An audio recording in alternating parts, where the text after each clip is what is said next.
Hello everybody, hope you're all well. Where in the world today? It's Nadia Benjamin here, multi-award winning, trauma-focused hypnotherapist, mind coach, psychic medium, intuitive development teacher and mentor, Reiki master, certified grief educator, and soon to be end-of-life doula. In today's video, I just want to talk about grief, more specifically about my own grief. 32 years ago today, my father passed away and I was only 9 years old, just before my 10th birthday. And why am I talking about this today? First of all, because it's part of my own healing. Because for so many years, I blocked my grief. I just didn't allow myself to grieve. And I just want to talk again about the fact that there is definitely no timeline in grief, because obviously last night I had a very bad night's sleep, loads of thoughts about my father, and that's 32 years ago.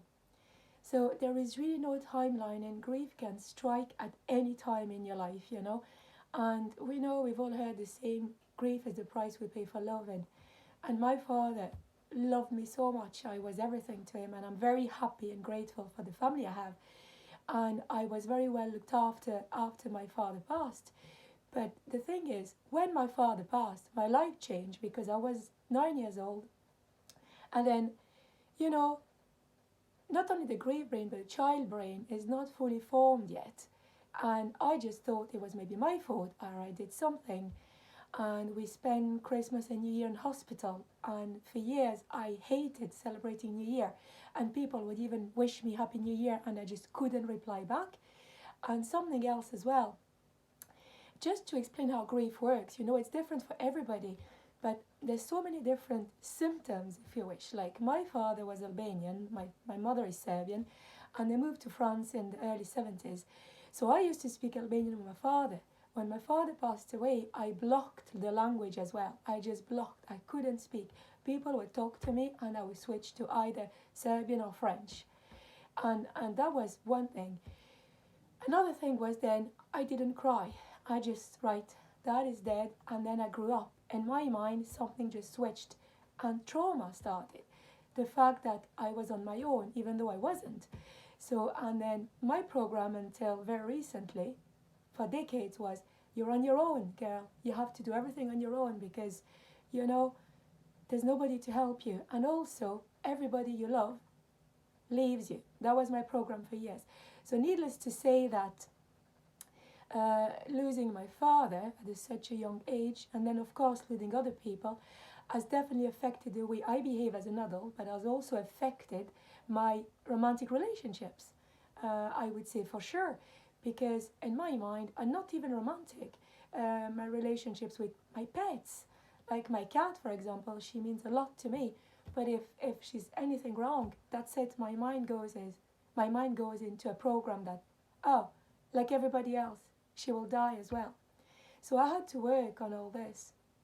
Recently, to be perfectly honest, I've only started looking at my own grief a couple of years ago, decades after the loss of my father. And I'm opening up today, as I said, because it's cathartic for me, but also I'm allowing myself to talk about that, but also hopefully to inspire people out there to really, really remember that there is no timeline, there is nothing abnormal in grief. I know we talk a lot about complicated grief and traumatic grief, and loads of types of grief. I've been told a few times that my grief was a complicated grief. I don't like to put words. I understand why they mean that, but I genuinely believe that grief is personal, it's unique, there is no timeline, and you can have those waves of grief at any stage. As I said, last night, everything came back to me. The days I was waiting for my father to come home after work, all the happy memories, and then that stopped. But now I understand as well that my life was very much affected by grief, for sure, my relationships as well. And that helped me now to meet the right people, helps me to meet, right partners, right friends, right work environment as well. And also, I'm so grateful for everything that happened to me, because now I'm in a position to find meaning. And as my teacher in grief education, David Kessler, would say, the 6th stage of grief is finding meaning, and I believe in that. because my finding meaning for me was now, or is now, to be a certified grief educator, to be a trauma therapist, and again soon to be offering end of life services to people who are dying and to their loved ones. So again, I just want to tell everybody, treasure your grief. It's what bonds you with the person you lost. And don't be too hard on yourself, because believe me, decades later, it still hurts. It's just different, and it definitely has helped me to find meaning. And as I said, I was very lucky to be in a very nice family environment.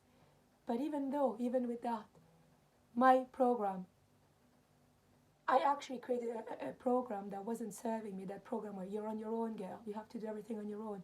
So I grew up with a trauma and grief brain that affected all areas in my life. Being an overachiever, being very driven, that's great.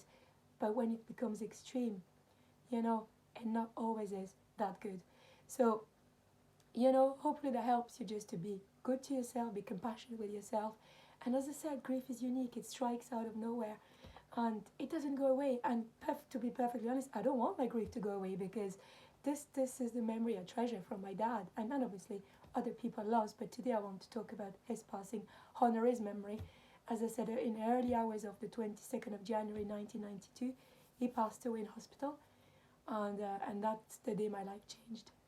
But now my life is changing, because hopefully that's what I'm striving to do, is to help other people change their life and navigate the rocky terrain of grief.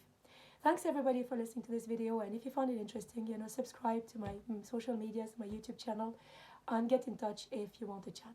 I do offer a free 30-minute discovery call. Take care everybody. Bye bye.